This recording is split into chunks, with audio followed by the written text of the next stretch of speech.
Praise the lord. ఈరోజు దేవుని వాగ్దానము, తేదీ జూలై 5, 2025. ఇర్మియా గ్రంథము 29వ అధ్యాయం 11వ వచనము.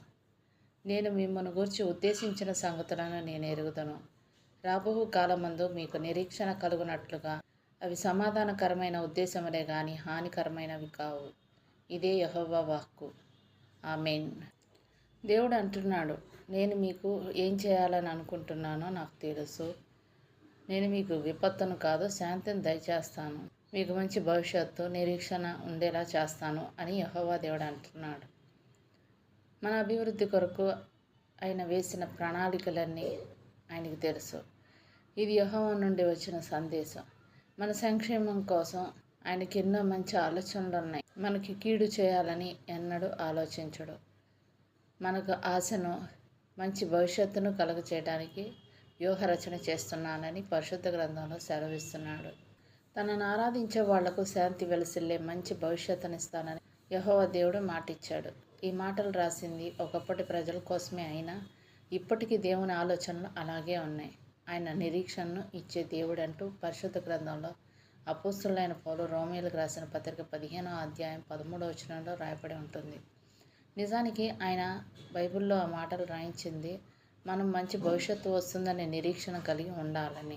ఈ మాటలో యెరూషలేము నుండి బందీలుగా వెళ్ళి బబులోనులో నివసిస్తున్న ఇశ్రాయేలీయులకు పంపిన ఉత్తరంలోనివి. బందీలుగా వెళ్ళిన వాళ్ళు అక్కడే చాలా కాలం ఉంటారని, వాళ్ళు ఇల్లు కట్టుకోవాలని, తోటలు నాటుకోవాలని, పెళ్లి చేసుకొని పిల్లలను కనాలని దేవుడు వాళ్ళకు చెప్పాడు. ఆ తర్వాత ఆయన ఇలా చెప్పాడు, బబులోనులో 70 సంవత్సరాలు పూర్తయిన తర్వాత నేను మీ మీద దృష్టి పెడతాను. మిమ్మల్ని యెరూషలేముకు తిరిగి తీసుకురావడం ద్వారా నేను నా వాగ్దానాన్ని నెరవేరుస్తానంటాడు. ఆ మాటలతో దేవుడు వాళ్ళని మర్చిపోనని, యెరూషలేముకు తిరిగి వెళ్తామని ఆశ వాళ్ళలో నిజమవుతుందని హామీ ఇచ్చాడు. ఇర్మియా గ్రంథం 31వ అధ్యాయం 16-17 వచనాలు చూసినట్లయితే మనకి పూర్తిగా అర్థమవుతుంది. దేవుడు ఇశ్రాయేలీయులకు ఇచ్చిన మాటను నిలబెట్టుకున్నాడు. దేవుడు ముందే చెప్పినట్లు పర్షియా రాజు అయిన కోరేషు బబులోనును జయించాడు. ఆ తర్వాత కోరేషు యోధుల్ని తమ స్వదేశానికి తిరిగి వెళ్ళనిచ్చాడు. 70 సంవత్సరాలు బందీలుగా ఉన్న తర్వాత వాళ్ళు తిరిగి యెరూషలేముకి వెళ్ళిపోయారు. దేవుడు ఇర్మియాకు చేసిన వాగ్దానాన్ని నిలబెట్టుకున్నాడు. కాబట్టి ఈ రోజుల్లో కూడా ఆయన వాగ్దానాల మీద ఆశ పెట్టుకున్న వాళ్ళు అవి జరుగుతాయని నమ్మకంతో మనం ఉండవచ్చు. మరి దేవుడిచ్చిన ఈ వాగ్దానాన్ని స్వతంత్రించుకొని ఆయనకి కృతజ్ఞతాస్తుతులు చెల్లించుకుందాము. అట్టి కృపా ధన్యత దేవుడు మనకు అనుగ్రహించునుగాక. ఆమేన్. దేవుడు తన పరిశుద్ధ వాక్యం మన వెనుకడి అందు దీవించునుగాక.